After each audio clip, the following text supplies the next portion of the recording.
At age 93, former President Jimmy Carter has been out of office for more than 37 years. Plenty of time to reflect on his life, his mortality, and on his religious faith. Reflections he recently shared with us.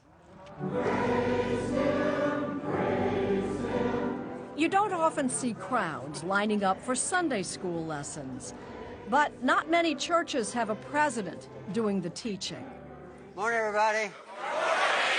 Former President Jimmy Carter came to Maranatha Baptist Church in 1981, on the very first Sunday after he left the White House. Do we have any visitors this morning? He teaches whenever he can, and when he does, the crowd comes from far and wide. Indiana. Florida, okay. New Jersey. Washington, D.C. Oh, we used to live there. Back in 2015, when word came that melanoma had spread to his liver and then his brain, it looked like the end. Oh, hello. But when we met President Carter at his library in Atlanta this month, he seemed fit as ever. You know, oh, it is delightful. Thanks to a new immunotherapy treatment, his cancer hasn't come back. It's an unexpected new chapter for a man who was ready to die and had already said his goodbyes. You started getting ready. Well, I was ready because I thought I was going to be living for maybe 2 more weeks. So I told all my staff here goodbye. I told all my children in the Atlanta area goodbye. And so I was prepared for it, but... You looked astonishingly prepared for it. Well, I was surprised at how easily I took it. You know, just acknowledge that I had a few days to live. And maybe that's because he's left so little undone. My name is Jimmy Carter, and I'm running for president.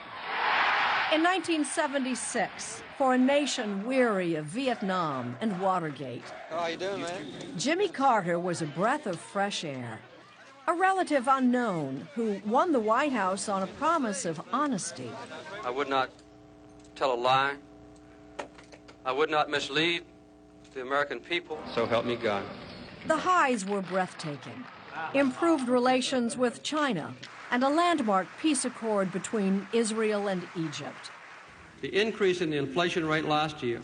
But Carter also struggled with a hostile Congress, a sputtering economy, and a calamity overseas in 1979, when Iranian militants seized the U.S. Embassy in Tehran and took 52 Americans hostage, only to release them after 444 days, moments after Carter left office on Inauguration Day, 1981. In Faith, his 32nd book, published by CBS's Simon & Schuster, Carter writes that the hostage crisis stretched his own faith to the limit. During the Iran hostage crisis, you have said that you prayed more that year, and ultimately your prayers were answered. The hostages were safely released. And I think we but not under your watch. Well, that's not exactly right. That morning at 10 o'clock, all the hostages were in a plane ready to take off from Tehran.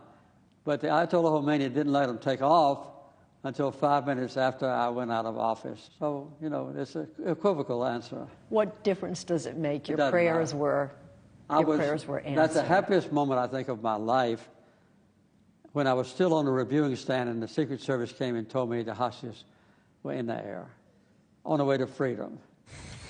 And if history says his presidency fell short, Jimmy Carter's second act has been all glory. Thank you. Through the Carter Center, he's helped wipe out debilitating tropical diseases like guinea worm and traveled the world as an advocate for human rights. You are the first one-term president since Hoover not to be reelected, which, you know, history has a way of marking that as a failed presidency. Yes. Yes? I realize that.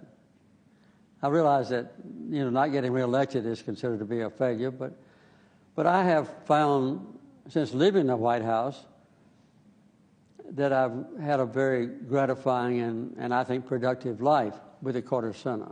You know, we've been able to monitor 107 different troubled elections. It may not have gone well had we not been there. For his efforts, Carter was awarded the Nobel Peace Prize in 2002. Well, we are delighted to be with you. His statesmanship seems especially relevant now. Jimmy Carter is the only U.S. president, past or present, to travel to North Korea. Just this week, I had a representative from the White House that came down and gave me an update on the latest developments with North Korea. So I have had some criticisms of some of the public statements that President Trump has made about fire and brimstone and that sort of thing being utilized. But I think that he's reacted quite well to the latest potential innovations from North Korea that wants to have talks. I think if President Trump wanted to send you to North Korea, you'd go? I would, if he asked me to. The constant in Carter's life is his wife of 72 years, Rosalind, who recently underwent intestinal surgery, made all the more risky by her advanced age. He'd been serene in the face of his own mortality, but he says the prospect of losing her terrified him. I was much more concerned then, and I prayed all night. And the doctor who was going to do the surgeon knew how old Rosalind was and said, Mr. President, if she was 60 years old, I would tell you not to worry. But she's 90 and been acting like 60, but when she gets on the operating table, she's going to be 90. So we're concerned about it, but we'll do the best we can. So she came in and told me at 5 o'clock that Rosalind was going to live. Happy day. That was a happy day. All right, everybody look this way. And now, with Rosalind on the mend and his cancer scare behind him, Jimmy Carter says he'll take things a bit easier for whatever time he has left. Now then, at the end of your life, as you're talking about, you know, phasing into finally Right. a final chapter, perhaps, how do you assess the life you've lived? First of all, I would say fortunate, blessed.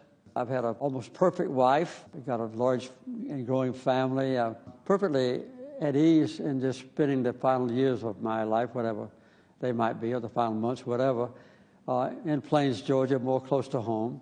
Jimmy Carter was a fill-in-the-blank man. Well, I would say as far as public service is concerned, I was a champion of peace and human rights. I've sought to carve out for myself a productive and, I hope, useful and certainly a gratifying life. I've been very lucky.